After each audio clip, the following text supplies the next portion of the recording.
with a little bit of context कि हम जो इंसान हैं वो इस वक्त जिस सिनेरियो में रह रहे हैं या जिस सिनेरियो में पैदा होते हैं तो हम उसी के मुताबिक सोचना समझना शुरू कर देते हैं।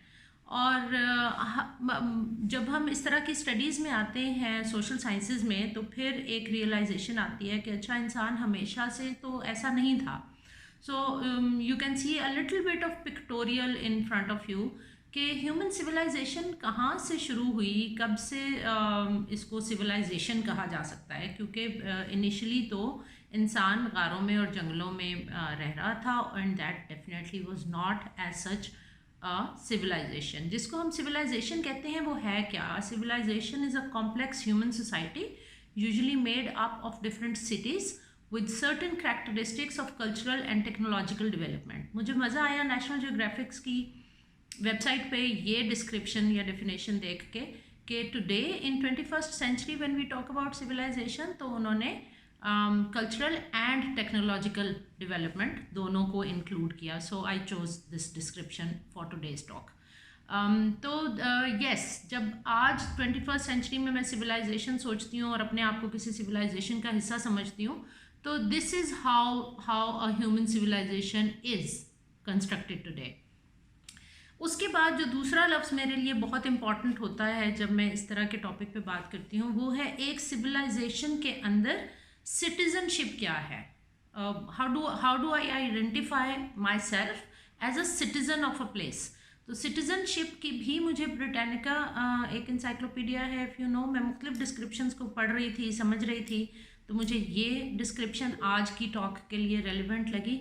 अच्छा क्योंकि मैं फुल स्क्रीन पे हूँ तो मैं आपकी चैट या कुछ नहीं देख सकूँगी। If somebody has to interrupt me तो मुझे बाकायदा वर्बली बताइएगा, ठीक है।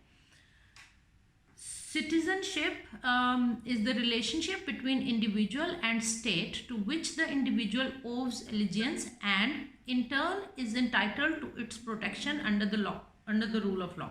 सिटीज़नशिप की जो डिस्क्रिप्शन ब्रिटानिका से मैंने ली है वो ये समझा रही है या बता रही है कि सिटीज़नशिप हम इस रिलेशनशिप को कह रहे हैं जो मेरा एज एन इंडिविजुअल अपनी स्टेट के साथ है। जब मैं एक स्टेट की सिटीज़न हूँ तो मेरे कुछ राइट्स हैं, कुछ रिस्पॉन्सिबिलिटीज़ हैं और under the rule of law मुझे वो रिस्पॉन्सिबिलिटीज़ पूरे भी करने हैं और स्टेट मुझे मुख्तलिफ तरीके से प्रोटेक्शन देती है। वो प्रोटेक्शन सोशल प्रोटेक्शन भी हो सकती है, वो फिज़िकल प्रोटेक्शन भी हो सकती है और वो इकोनॉमिक प्रोटेक्शन भी हो सकती है, एनी काइंड ऑफ प्रोटेक्शन।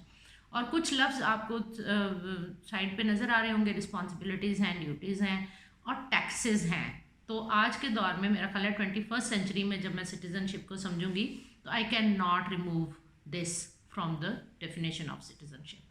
आपका एक तो आपका जो होम एनवायरनमेंट होता है या मैं ये कहती हूँ जो आपका सोशो कल्चरल बैकग्राउंड होता है दैट बिल्ड्स योर पर्सपेक्टिव। आपको पता चल रहा है कि अच्छा एक तो मेरे आसपास क्या हो रहा है और मेरी फैमिली में क्या चीज़ें कल्चरली की जा रही हैं, ये दोनों चीज़ें इकट्ठी हो रही हैं कि when a child is moving from primary school to secondary school जो एज है 10 to 12 की, इसमें ये रियलाइजेशन बिल्ड होनी शुरू हो रही है कि मैं किसी एक सिविलाइजेशन का या एक सोसाइटी का हिस्सा हूँ। यहाँ पर कुछ फ़िज़िकल चीज़ें हैं, कुछ नॉन फिज़िकल एलिमेंट्स हैं जिन पे मेरे कुछ हकूक़ हैं और मेरी कुछ रिस्पॉन्सिबिलिटीज़ हैं। अगर तो वो बच्चा स्कूल जा रहा है तो उसको लगेगा कि मेरी रिस्पॉन्सिबिलिटी एजुकेशन है, यानी पढ़ना लिखना है, ये मेरी मेजर रिस्पॉन्सिबिलिटी है। और अगर वो स्कूल नहीं जा रहा है तो शायद उसको कुछ और तरह की रिस्पॉन्सिबिलिटी की रियलाइजेशन होगी। आजकल मैं बड़ी अपसेट भी हूँ और बड़ी कंसर्न भी हूँ जब मैं हर क्रॉसिंग पे बहुत सारे बच्चे देख रही हूँ और मैं सोच रही हूँ कि इनकी रियलिटी क्या बिल्ड हो रही है और as a citizen of Pakistan ये अपने आप को कहाँ देखते होंगे और ये स्टेट को कहाँ देखते होंगे। So we will unpack this further इंशाल्लाह इन अ वाइल। हमें जो एजुकेशन या एकेडेमिया के लोग हैं हमें ये लगता है कि awareness, education and wisdom are very closely linked together और यही वो चीज़ें हैं जो हमें एज अ सिटीज़न बता रही होती हैं, सिखा रही होती हैं कि who we are, where we are, हमारे आसपास क्या हो रहा है और उसमें हम कहाँ खड़े हुए हैं और हमारी रोल्स एंड रिस्पॉन्सिबिलिटीज़ कैसी हैं। अगर मेरे पास एक से ज़्यादा सोर्सेज से नॉलेज आ रहा है और उस नॉलेज में कोई डिफरेंस पाया जाएगा तो I would be able to compare and contrast.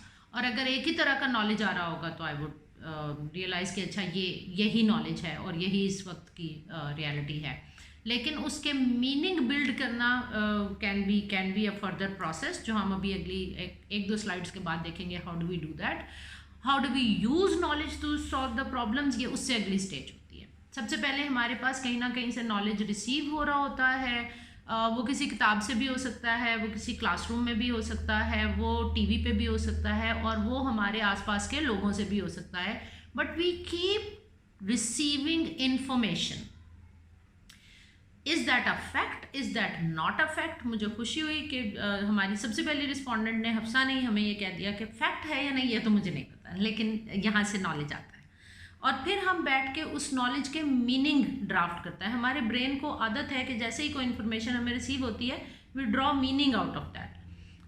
Knowledge receive करना हमारी सेंसेस का काम है, कानों से सुन के या आंखों से देख के या महसूस करके हम नॉलेज रिसीव कर लेंगे। लेकिन जो परसेप्शन डेवलप होनी है, that is when my brain gives it a meaning. उसके बाद how do we use that knowledge in either solving a problem और रिजॉल्विंग एन इशू। ये एक फर्दर थिंकिंग का और उसका सवाल है। जब हम इंडिपेंडेंट थिंकिंग की बात करते हैं तो मैं अपने आप से हमेशा ये सवाल सबसे पहले करती हूँ कि डू आई थिंक इंडिपेंडेंटली, और हमेशा अंदर से जवाब आता है नो। ठीक है, आई do not think independently. Critical thinking पे तो हम बाद में जाएंगे। सबसे पहले जवाब आ जाता है no, I do not think independently. Independently का मतलब क्या है? मैं इंडिपेंडेंटली से ये मुराद लेती हूँ कि जब मेरे सामने कोई बात कही जाए या मेरे सामने कोई वाक़या हो या मेरे इल्म में कोई चीज़ आए तो मैं उसके मीनिंग ड्रॉ करते हुए अपनी खालिस खरी सोच से उसके मीनिंग ड्रॉ करूँ, विच आई यूजली डोंट। कि डिपेंड्स कि मैं किस सिचुएशन में हूँ, उस वक्त क्या सिनेरियो है, और ये सारा सिनेरियो मेरे मीनिंग ड्रॉ करने को इन्फ्लुएंस करते हैं। जब ये चीज़ें, मेरी एनवायरनमेंट, मेरा सिनेरियो, मेरे आसपास के लोग या मीडिया या मेरे previous experiences with different people, जब ये सब चीज़ें इन्फ्लुएंस कर रही हैं तो आई कैन नॉट से कि मैं इंडिपेंडेंटली थॉट प्रोसेस से गुजरती हूँ। मेरी थॉट्स इन्फ्लुएंस होती हैं आसपास की चीज़ों से। How do I make decisions? जब मैं डिसीजन भी कहती हूँ तो डिसीजन से भी मुराद ये है कि the decision of selecting a meaning, the decision of making a choice, the decision of building an opinion. Not necessarily कि मैंने अपनी शादी का फैसला लेना है। ठीक है, फैसले से मुराद ये है कि उस लम्हे में मैं किस चीज़ पर फैसला लेती हूँ, मैं किस बात को मान लेती हूँ, किस चीज़ पर यकीन कर लेती हूँ, किसको फैक्ट समझूंगी, किसको डाउट करूँगी, ये फ़ैसला लेना। और ये फ़ैसला भी मेरी उस थॉट प्रोसेस की तरह बहुत सारे अवामिल से इन्फ्लुएंस हो रहा होगा। Then comes how do I solve my problems, my thinking, my decision making and then problem solving. क्योंकि अभी मैं कल फॉर एग्जांपल एक काउंसलिंग सेशन या एक डिस्कशन सेशन कर रही थी और मुझे पता चल रहा था कि how do girls get influenced by their families even when they are married, they are living in another home. तो वो अपने थिंकिंग प्रोसेस में, अपनी डिसीजन मेकिंग में एंड इवन अपने प्रॉब्लम सॉल्विंग में किस कदर इन्फ्लुएंस्ड हैं from different people within their family back home, जिसको हम कहते हैं कि लड़की छोड़ के आ जाती है, तो वो छोड़ के आ भी जाए तो भी वो इन्फ्लुएंस है। सिमिलरली एक बच्चा जो स्कूल में पढ़ता है वो 6 घंटे गुजारने के बाद घर आ भी जाए तो भी उस 6 घंटे ने उसके थॉट प्रोसेस को, उसकी डिसीजन मेकिंग को, उसकी प्रॉब्लम सॉल्विंग को इन्फ्लुएंस कर डाला है।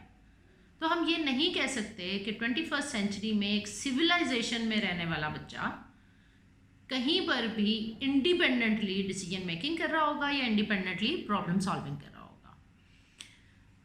अब हम एक थोड़ी सी टेक्निकल चीज़ को समझने की कोशिश करते हैं, क्योंकि यहाँ से हमें ये पता चलेगा कि how could we in education और in grooming of individuals could have, मैं could have का लफ्ज़ इस्तेमाल करिए, could have developed critical thinking। ना सिर्फ ये कि independent thinking, हम क्रिटिकल थिंकिंग तक इंडिविजुअल को ले जा सकते थे। उसका तरीका क्या है कि अभी तक जो मैंने आपसे 3 सवाल किए वो बिल्कुल basic level of thinking skills हैं। That was how do you get the knowledge, you remember it, you understand it and you apply it for your problem solving. ये एप्लीकेशन तक का जो लेवल है इसको हम लोअर ऑर्डर थिंकिंग कहते हैं in terms of Bloom's. Blooms was a psychologist.